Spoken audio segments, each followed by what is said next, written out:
بسم اللہ الرحمن الرحیم۔ آج کے اخبارات میں لیڈ ہے چیف جسٹس آف پاکستان کے ایک بیان کی، ان کے ریمارکس کی۔ کم و بیش تمام اخبارات نے یہی بیان لگایا ہے۔ چیف جسٹس آف پاکستان نے دو بڑی اپوزیشن جماعتوں کو ان کا ایک معاہدہ یاد کروایا ہے۔ چیف جسٹس کا کہنا ہے کہ پیپلز پارٹی اور مسلم لیگ نون میثاق جمہوریت سے پھر گئی ہیں۔ ان کا یہ اشارہ ہے سینٹ الیکشن میں جو ہارس ٹریڈنگ کے خدشات سامنے آ رہے ہیں ان کی طرف۔ میثاق جمہوریت میں ملک کی دونوں بڑی جماعتوں نے یہ فیصلہ کیا تھا کہ آئندہ ہم دونوں ووٹوں کی خرید و فروخت اور ضمیر خریدنے کے معاملات کی ہمیشہ ان جیسی صورتحال جب بھی پیدا ہوگی اس کو ڈسکریج کریں گے، اس کی حوصلہ شکنی کریں گے۔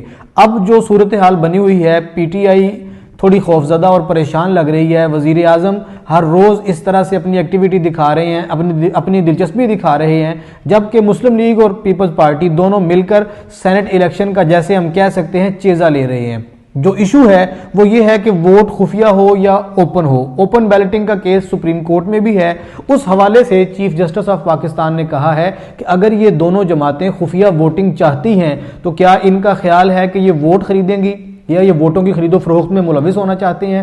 اگر ایسا ہے تو پیپلز پارٹی اور مسلم لیگ نون دونوں میثاق جمہوریت سے پھر گئی ہیں۔ یہ چیف جسٹس آف پاکستان کا بیان سامنے آیا ہے۔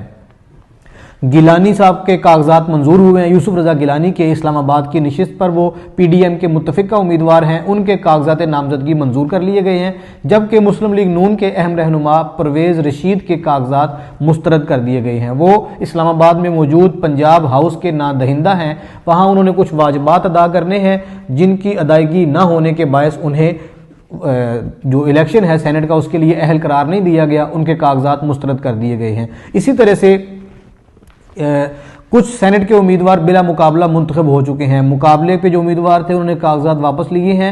ٹیکنوکریٹ کی نشستوں پر پی ٹی آئی کے علی ظفر صاحب یہ بلا مقابلہ سینیٹر منتخب ہوئے ہیں، اور ان کے ساتھ مسلم لیگ نون کے اعظم نذیر تارڑ صاحب یہ بھی بلا مقابلہ منتخب ہو گئے ہیں۔ اسی طرح مسلم لیگ نون کی سعدیہ عباسی یہ بھی بلا مقابلہ منتخب ہوئی ہیں، اور ایک خاتون اور پی ٹی آئی کی وہ بھی بلا مقابلہ منتخب ہو گئی ہیں، ڈاکٹر زرکا ان کا نام ہے۔ یہ سینٹ الیکشن کے حوالے سے کچھ ایکٹیویٹی چل رہی ہے۔ بلاول کا بیان سامنے آیا ہے، پیپلز پارٹی کے چیئرمین بلاول بھٹو زرداری کا، کہ ووٹنگ خفیہ ہو یا اوپن ہو ہم سینٹ الیکشن جیت کر دکھائیں گے۔ ان کا یہ بڑا زوردار دعویٰ سامنے آیا ہے کہ ہم ہر صورت الیکشن جیت کر دکھائیں گے۔ ایک اور بیان وزیر اعظم کا آج بڑا اہم ہے، یہ سیاسی خبر سے ذرا ہٹ کے ہے۔ وزیر اعظم صاحب نے کہا ہے کہ تعلیمی نصاب میں ہر سطح پر سیرت مبارکہ کا مضمون فوراً شامل کیا جائے۔ یہ بڑا خوشائن بیان ہے، بڑا مثبت بیان ہے، اور اسے ہمارے معاشرے کی بہتری کی طرف ایک اہم قدم قرار دیا جا سکتا ہے۔ وزیر اعظم پاکستان نے یہ کہا ہے کہ قانون سازی مکمل کر کے تمام صوبے اپنی مقامی زبانوں میں نصاب تیار کروائیں، اور سیرت کا مضمون ہر سطح پہ لازماً شامل کیا جائے، بلکہ فوراً اسے پڑھانے کا آغاز کیا جائے۔ ایک مسودہ تیار ہوا ہے جی، سینٹ امیدواروں کو الیکشن کمیشن کو خرید و فروخت نہ کرنے کی یقین دہانی کروانی ہوگی۔ ایک بیان حلفی جمع کروانا ہوگا، ہر سینٹ امیدوار بیان حلفی جمع کروائے گا جس میں وہ یہ اپنا بیان دے گا حلفاً کہ وہ سینٹ کے امیدواروں کی خرید و فروخت میں ملوث نہیں ہوگا۔ الیکشن کی بات ہے تو آج 19 فروری کو 4 حلقوں میں، 2 قومی اور 2 صوبائی حلقوں میں انتخاب ہو رہا ہے، بلکہ غالباً جو کے پی کے میں ہے 2 صوبائی حلقوں میں، پنجاب میں 1 صوبائی اور 1 قومی، سیالکوٹ اور وزیر آباد کا الیکشن۔ اس پر زیادہ توجہ فوکس ہے۔ مسلم لیگ نون یہ گمان کر رہی ہے کہ یہ دونوں سیٹیں ان کی ہیں، اور یہ انہی کی چھوڑی ہوئی سیٹیں ہیں، ان کے کینڈیڈیٹ یا جو نمائندے تھے وہ فوت ہوئے، اب یہاں پر ضمنی الیکشن ہو رہا ہے۔ دونوں پارٹیوں نے بڑی جاندار مہم چلائی ہے، مریم نواز یہاں پر ایکٹیو رہی ہیں، پی ٹی آئی کے تمام قائدین ایکٹیو رہے ہیں۔ آج دیکھیے کیا بنتا ہے۔ الیکشن کمیشن نے اس حوالے سے چند چیزیں آج اخبارات میں رپورٹ کی ہیں کہ الیکشن کمیشن نے کہا ہے کہ ہم گنتی کے عمل کو ہر طریقے پر شفاف بنانے کے لیے ہر اقدام اٹھائیں گے۔ یہ آج کے ضمنی الیکشن کے حوالے سے ایک اہم خبر ہے۔ ہارس ٹریڈنگ قابل شرم ہے، سینٹ الیکشن بدنام ہو چکا۔ زرتاج گل وفاقی وزیر ہیں، ان کا یہ بیان سامنے آیا ہے کہ سینٹ الیکشن بدنام ہو چکا ہے، اور واقعی ایسا ہے کہ پچھلے 15-20 دن سے مسلسل جس طرح سے یہ اس کے حوالے سے خبریں آئی ہیں، لگتا یہی ہے کہ سینٹ الیکشن خاصا بدنام ہوا ہے، اور الٹیمیٹلی اس میں ہمارے سیاستدان ہی بدنام ہوتے نظر آ رہے ہیں۔ ایک بڑی اہم خبر ہے جی، صوبائی تاریخ کا سب سے بڑا گندم منتقلی کا آپریشن سندھ سے گندم پنجاب لائی جا رہی ہے، ہر روزانہ کی بنیاد پر 4 لاکھ تھیلے پنجاب پہنچ رہے ہیں، 4 لاکھ تھیلے، 4 لاکھ بوریاں گندم کی روزانہ کی بنیاد پر سندھ سے لاہور پنجاب آ رہی ہیں۔ یہ دراصل پنجاب میں رمضان پیکج کے حوالے سے تیاریاں ہو رہی ہیں، رمضان بازاروں میں جو آٹا دیا جائے گا، آگے آنے والے آٹے کے جو بحران سر اٹھا رہا تھا ایک بحران، اس کی تھوڑی سی منصوبہ بندی کی جا رہی ہے اور سندھ سے گندم پنجاب لائی جا رہی ہے، اور 1 کروڑ 60 لاکھ تھیلے کراچی سے پنجاب منتقل کیے جا چکے ہیں۔ یہ خاصی بڑی خبر ہے۔ محکمہ فوڈ جو پنجاب کا ہے وہ کافی اس پہ سرگرمی دکھا رہا ہے اور بڑی ایکٹیویٹی ہے۔ اللہ کرے کہ یہ جو بحران کہا جا رہا تھا وہ نہ آئے۔ یہ کچھ آج کی اہم خبریں تھیں۔ سینیٹر مشاہد اللہ صاحب کل اس دنیا سے رخصت ہوئے، ان کا جنازہ تھا، انہیں سپرد خاک کر دیا گیا ہے۔ تمام سیاسی جماعتوں کے قائدین نے ان پر اظہار افسوس اور اظہار تعزیت کیا ہے۔ یہ بھی آج کے اخبارات میں خبریں رپورٹ ہوئی ہیں۔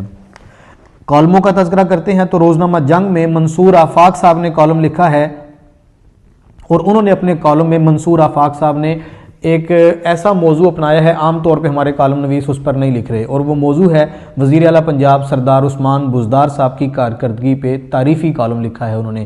ان کی وہ کارکردگی، ان کی وہ ایکٹیویٹیز، ان کا وہ احسن اقدام جو غالباً بزدار صاحب خود بھی بیان نہیں کر سکتے، منصور آفاق صاحب نے وہ بڑا ڈیٹیل اور ایلیبوریٹڈ انداز میں اپنے کالم میں آج ذکر کیا ہے سردار عثمان بزدار کے پنجاب کو اچھے طریقے سے چلانے پر، اور اب تک جو کچھ پنجاب میں وہ بہتری کر چکے ہیں اس پر منصور آفاق نے کمنٹ کیا ہے۔ روزنامہ جنگ میں ہی الطاف حسن قریشی صاحب نے عنوان باندھا ہے پیارے وطن بہت شرمسار ہیں ہم۔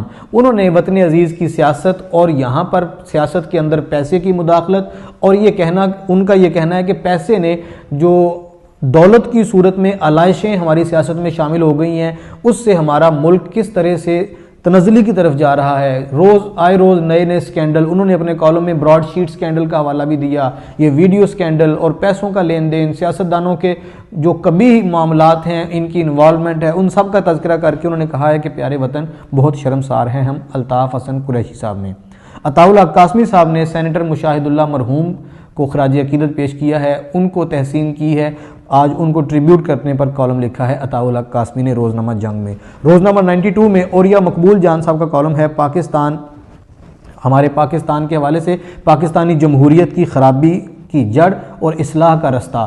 انہوں نے جمہوریت میں جو خرابیاں ہیں، جو خرافات ہیں جمہوری عمل میں، اوریا مقبول جان صاحب کا اپنا ایک تاریخی انداز ہے، وہ تاریخی حوالوں سے بات کرتے ہیں، لٹریری آدمی ہیں، انہوں نے اسی حوالے سے کالم میں چیزیں ڈسکس کی ہیں کہ جمہوریت میں جو خرابیاں، جو خرافات بڑھتی جا رہی ہیں، ان کی اصلاح کا راستہ کیا ہے۔